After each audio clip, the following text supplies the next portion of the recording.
few months later, the ship finally pulled into the port. Thomas and his new friends were being lifted to the rails.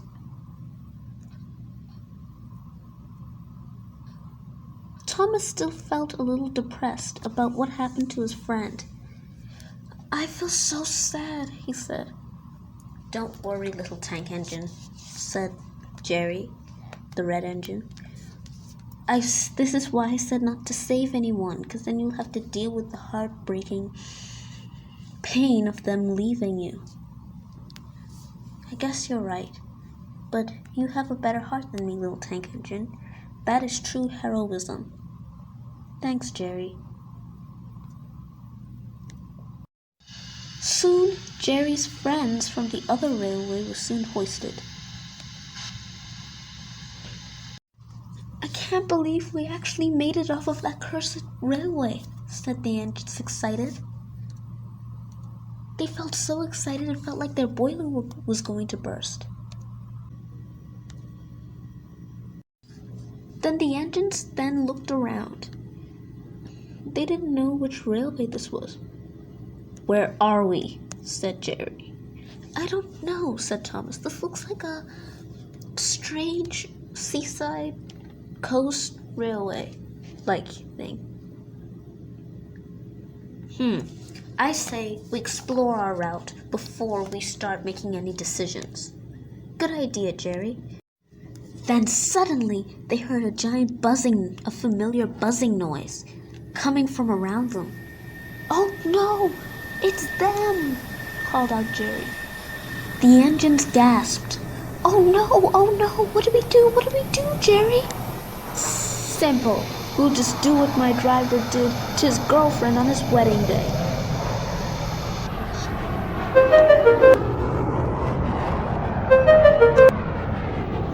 "Run and don't look back!"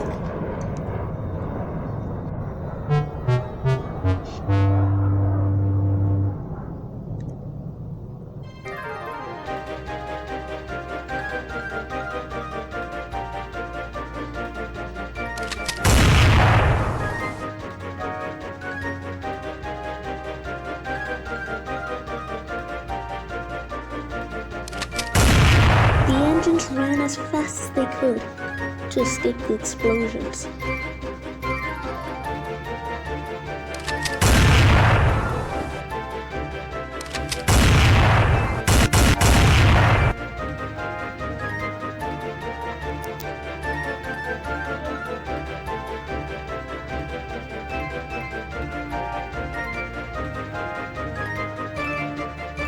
They rounded bends, went up hills, switched through junctions, went under bridges. They were going as fast as they could. They had no idea where they were going. They just knew that they had to get away from the bombs.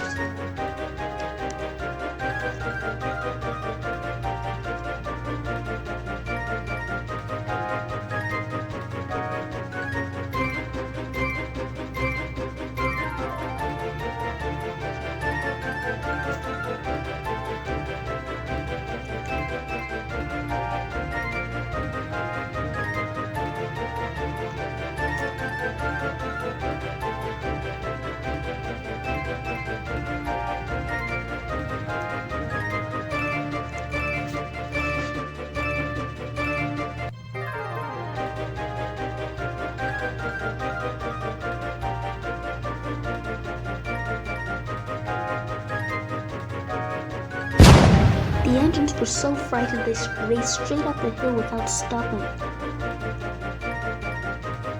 They didn't care what they were doing or when they were doing it.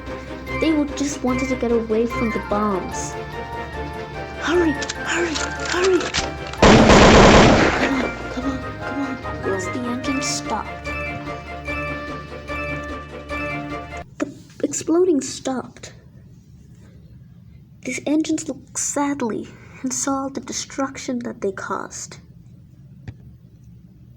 What did they know was that the hill that they were sitting on was damaged. The World War took place there, and that was the first railway that they'd blown up. The track that they were on was heavily unstable. Loose rocks and everything stood there. When they hurried on the hill so badly and so quickly, it began to loosen up the rocks, making it even more unstable than I previously said before. Before the World War and before it got damaged, it was already unstable. So all the rough housing made it even worse. The engines were thinking about their next move when suddenly it broke.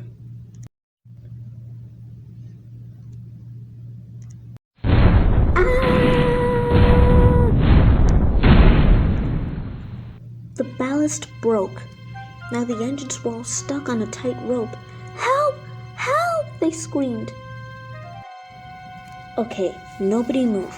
Thomas, you're the closest to dry, safe land. Well, not dry, to safe land. To easy land, to even land. Okay, do me a favor, don't look down, and slowly back away, okay? "I don't follow," said Thomas. "Why shouldn't I look down?"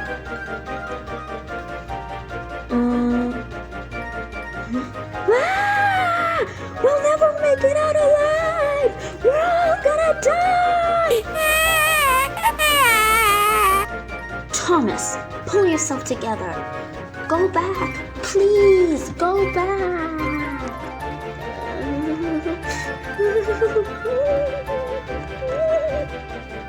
Wait a minute. Before I go back, what about you guys? We'll be fine? Don't play that game with me. You're planning on sacrificing yourself, aren't you? Aren't you? After all we've been through together, after all the sacrifices we've done, I can't afford to lose you too. Please, there has to be another way. I'm sorry, my friend, but you've taught me something, to care about my own, to protect the ones I love. None of us could make this out alive, but except for you. Go to another railway. My drivers, I just remembered this railway. I once been here before. And then I asked a kind lady if there's another railway here, and then she told me there's one named Sodor. Just keep going back until you find a junction, then go left and straight. Then you'll see the Bakerstown side. No, first you have to go through some sort of yard. Just keep going straight, and then you will find Sodor. But I don't even have enough coal or water. Take mine. Please, hurry before you go down with us.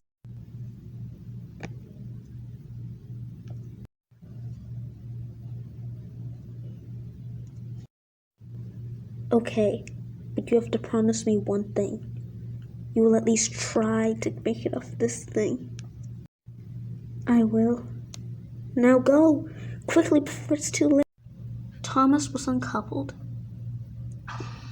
He backed slowly and carefully away.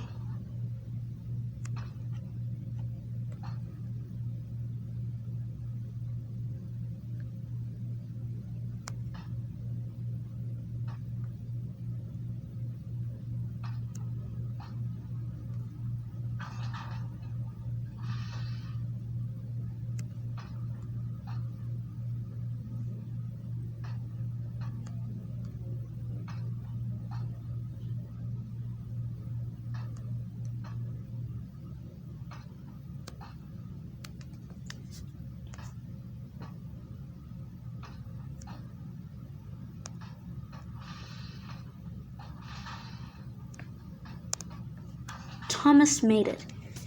He stared to make sure that the others were okay. Engines tried to move, but the track was just too unstable. Then soon it broke. With a loud crunch, it sank.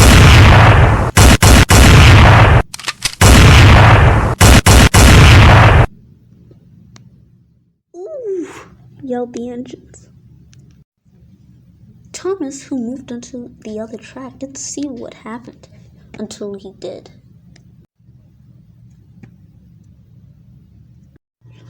"No!" he yelled. "Get out of there!" "Thomas, this is the end of us. Go onto the path that I told you to go, okay? Just keep going." "I'm not going to leave you here. You have no choice. Just keep going."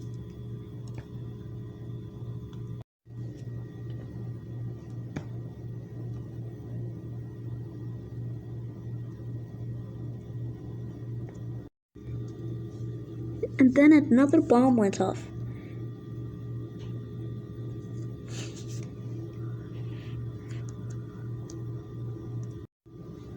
Thomas left. He didn't dare try to remember this. He just ran away. "Follow the directions, Thomas. Follow the directions," said a voice in his head. So Thomas reversed back on the track and went down the right track that his friend said Sodor was.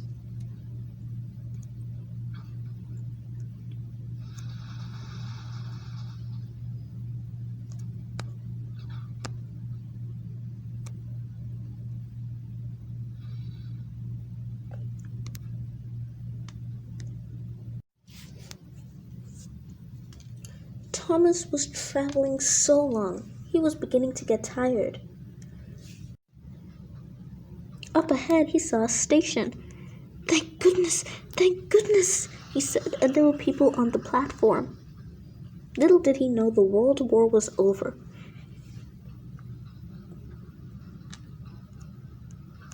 Excuse me, wheezed Thomas. "Could one of you help me? I need to get to the island of Sodor." "I can help you," said this kind-looking lady. "But why do you need to go to Sodor? I heard that there was a red engine that was supposed to go." "You're not red." "Red?" said Thomas. "Who is this red engine?" "I'm not sure. His name's Jerry." "Oh. Well, he has gotten into an accident, and he said I'll be safe on the railway." "Okay, all you have to do is just go straight into the scrapyard, keep going straight, and then, boom, you will find the Northwestern Railway." "Thank you, ma'am," said Thomas. He still felt lazy. He still felt tired. He felt so relieved to know where he was going that he didn't stop and wait and ask where a coal hopper was because he was low. So Thomas was on his way. He raced straight to the scrapyard. But doing this, he also used up most of his coal and water. He began to feel the pains of hunger. I'm not exactly sure how engines, coal and water operate for them. He kept going. "Come on, I could do it, he panted. He saw the scrapyard. Sodor should be near. The driver warned Thomas. "Thomas, you're running out of coal and water. We have to park you on a siding so we could recuperate." "Oh," said Thomas, but then he began to feel sick. Okay, I'll stop, he wheezed. He struggled on. Tired but feeling a little bit triumphant, Thomas pulled into one of the scrapyard sidings so he could recuperate his energy. Thomas waited in the sidings. He didn't move. And then suddenly he heard a whistle echoing from one of the sidings. "What could that be?" said Thomas. It was the sound of a big engine puffing very quickly. "Whatever it is, it probably could help us." So Thomas blew his whistle. Help! I'm over here!" "We're gonna go to Sodor," they said. "It should be wonderful."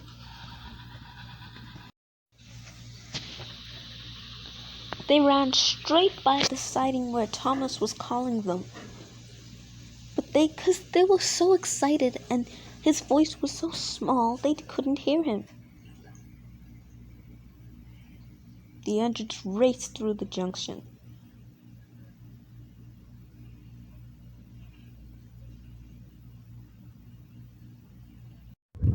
It's no use. They can't hear me. Ugh. Except for one, an FRK2 tender engine. He was on loan for the Sodor.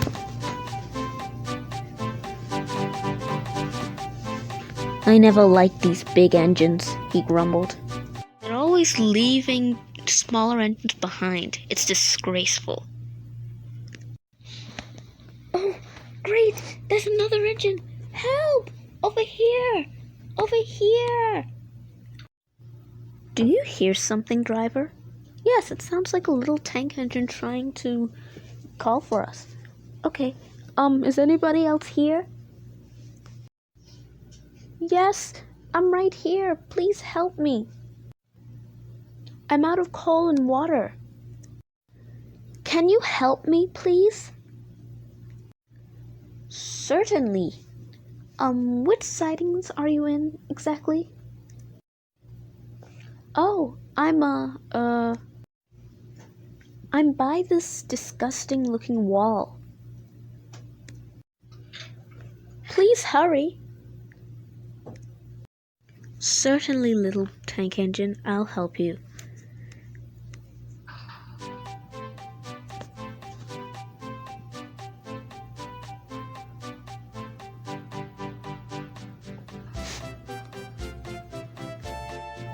Edward buffered up to the tank engine.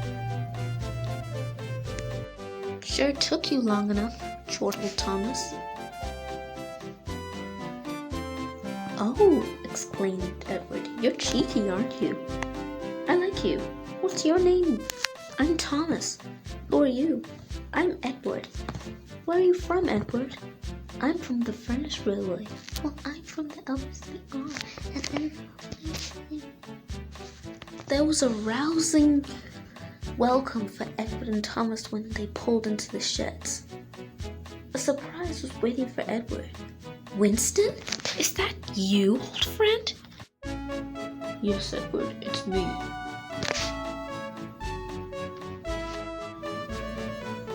Oh, Winston, it's so lovely to see you. I didn't see you since 1897, when you were sold to another railway. Well, actually, I didn't see you since 1914.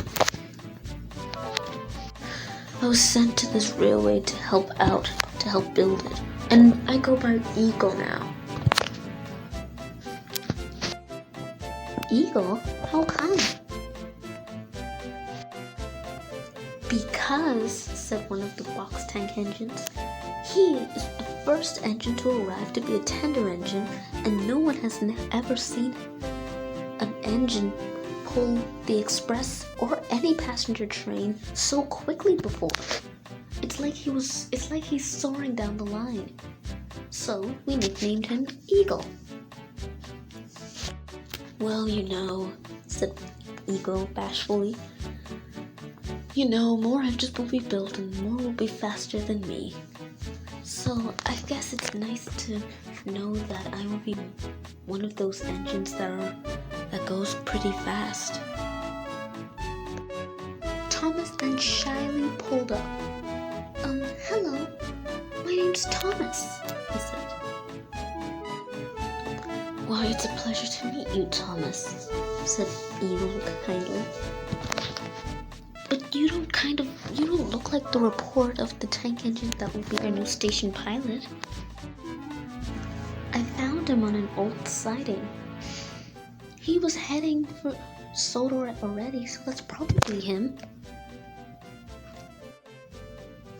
Funny, I thought his name was Jerry. He was, but then he got into an incident. Well, it's a pleasure to have you anyway, Thomas, said Winston. Now, off you go to Knapwoods. The Topham Hat's ready to meet you. Could you show us it, old friend? Oh, silly me. I forgot, you're new. I'll take you to Knapwood for you. off they steamed. Thomas and Edward were they thought that their life on Sodor would be bright, and they were very content about their life on Sodor, which is kind of a redundant way to say that their future on Sodor is bright. But hey, I'm a narrator, not someone that creates words. Goodbye, and tune in for next time.